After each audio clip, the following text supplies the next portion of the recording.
Assalamualaikum warahmatullahi wabarakatuh. Perkenalkan, nama saya Raras Mulyana, NIM J1B021013, kelas ganjil, Prodi Teknik Pertanian. Puja dan puji syukur kita haturkan kepada Ilahi Robbi yang mana dengan nikmat dan barokahnya hingga detik ini kita masih diberikan nikmat sehat di tengah pandemi corona global ini. Tak lupa pula sholawat serta salam kita haturkan kepada junjungan besar Nabi kita, Nabi Muhammad SAW, yang mana telah membawa kita dari alam kegelapan menuju alam yang terang benderang. Di sini saya akan menyampaikan ringkasan materi yang berisikan tentang mengapa manusia harus bertuhan, hubungan spiritualitas dan bertuhan, pentingnya spiritualitas dalam kehidupan, kelebihan orang yang memiliki kesadaran spiritual, dan bagaimana membangun argumen tentang cara manusia meyakini dan mengimani Tuhan.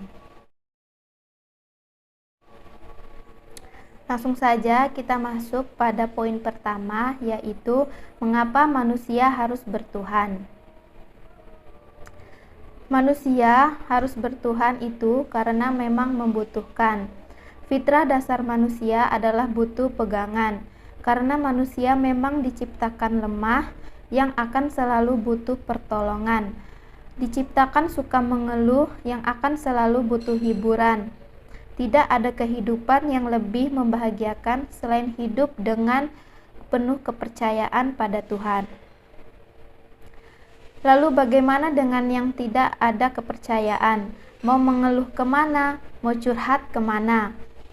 Sementara beban hidup terasa berat sekali. Tidak ada pilihan, akhirnya bunuh diri. Kekalah dia di neraka. Dan itu memang pantas, karena ternyata dia tidak mengenal Tuhan, tidak ada iman yang menyala di hatinya. Memilih tidak bertuhan adalah sebuah kebodohan, berarti tidak pernah menggunakan akal pikirannya, karena bagi yang menggunakan pikirannya akan sangat mudah menemukan Tuhan di dalam kehidupan sehari-hari. Memilih tidak bertuhan berarti memilih keterbatasan, karena kemampuan manusia sangat terbatas. Akan banyak benturan yang dirasakan dalam kehidupannya. Memilih tidak bertuhan berarti memilih kegelapan. Kehidupannya akan diwarnai kegelapan secara spiritual. Meskipun mungkin sukses secara keduniaan, kehidupan duniawinya tercukupi bahkan berlebih, tapi sisi spiritualnya kosong, kering kerontang, dan ini pun berbahaya. Tidak hanya di akhirat, di dunia pun akan banyak mendatangkan masalah. Buta dunia berarti buta di akhirat. Inilah puncaknya. Kesengsaraan di dunia paling berapa tahun sih? Kesengsaraan di akhirat, aduh penyesalannya tiada akhir. Bertuhan adalah pilihan yang cerdas. Hidup adalah pilihan. Pilihlah bertuhan. Tentu saja dengan bertuhan dalam artian yang sebenar-benarnya. Bukan hanya di mulut, pun juga tidak hanya di hati. Tapi bertuhan dalam keseharian. Senantiasa merasakan kehadirannya dalam aktivitas keseharian kita, baik saat beribadah ataupun saat tengah sibuk dalam aktivitas keduniaan kita. Mengembalikan semuanya kepadanya, karena semata-mata mencari ridhonya, apapun itu. Jadi karena kita hanya makhluk biasa yang tidak sempurna, jika kita tidak mempunyai Tuhan, maka kita tidak akan ada di dunia ini. Karena Tuhanlah yang menciptakan segalanya. Dan jika kita tidak bertuhan, itu bagaikan hidup tanpa aturan, pasti bakal berantakan. Poin kedua, hubungan spiritualitas dan bertuhan. Spiritual adalah kepercayaan akan adanya kekuatan non-fisik yang merupakan suatu kesadaran penghubung manusia kepada Tuhan. Roh bisa disebut sebagai bentuk spiritual. Roh menurut manusia adalah suci karena karunia ilahi yang dipancarkan oleh zat Tuhan. Roh bersemayam dalam hati atau qaib, sehingga dari hati terpancar kecerdasan, keinginan, kemampuan, dan perasaan. Namun, pengaruh roh hati manusia terkadang tidak selamanya maksimal. Terkadang hati manusia menjadi gelap, sehingga manusia melakukan maksiat. Jadi, kesadaran manusia terletak pada hati. Jika ingin mendekatkan diri kepada Allah, harus memiliki hati yang suci, sehingga jiwa akan mendapatkan pancaran rahmat darinya. Poin ketiga yaitu pentingnya spiritualitas dalam kehidupan. Menurut Carl Gustav Jung, manusia modern mengalami keterasingan diri dari diri sendiri dan lingkungan sosial, bahkan jauh dari Tuhan. Dan kegagalan memaknai hidup mengakibatkan jauh dari rasa aman, damai, dan tentram.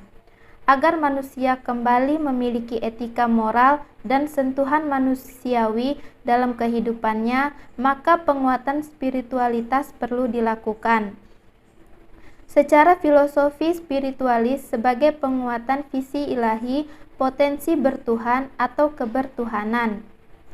Bentuk spiritualitas yaitu pelatihan jiwa secara sistematis, dramatis, dan berkesinambungan dengan memadukan antara pola fikir atau tafakkur wa ta'ammul oleh rasa tazawuk oleh jiwa atau riyadah dan olahraga atau rilah wa jihad. Menurut Syahrin Harahau, jika manusia memiliki kesadaran dan kecerdasan spiritualis, maka rohnya akan kuat karena bimbingan maksimal dari hati nurani tersebut yang menjadikannya lebih dinamis, kreatif, etos kerja tinggi, dan lain-lain. Di sini saya akan menambahkan 6 alasan mengapa kita membutuhkan spiritualitas untuk tetap mampu mengerjakan panggilan hidup di dunia ini. Yang pertama, karena manusia adalah makhluk ciptaan yang terbatas yang memiliki kebebasan untuk memilih. Yang kedua, untuk menjaga integritas diri kita di tengah realita dunia yang fana dan tak menentu. Yang ketiga, untuk mengembangkan hati nurani yang takut akan Tuhan. Yang keempat, untuk mengendalikan dorongan ego dalam diri kita. Yang kelima, menyadarkan bahwa panggilan hidup kita adalah anugerah pemberian dari Tuhan. Dan yang terakhir, yang keenam, yaitu sarana untuk melatih kepekaan diri kita di dalam menggali makna kenyataan hidup. Poin keempat, yaitu kelebihan orang yang memiliki kesadaran spiritual. Secara umum, kecerdasan spiritual adalah kemampuan yang dimiliki seseorang untuk memahami makna setiap kejadian yang ada di lingkungannya. Dengan pemahaman tersebut, orang itu bisa memiliki fleksibilitas saat dihadapkan pada berbagai masalah.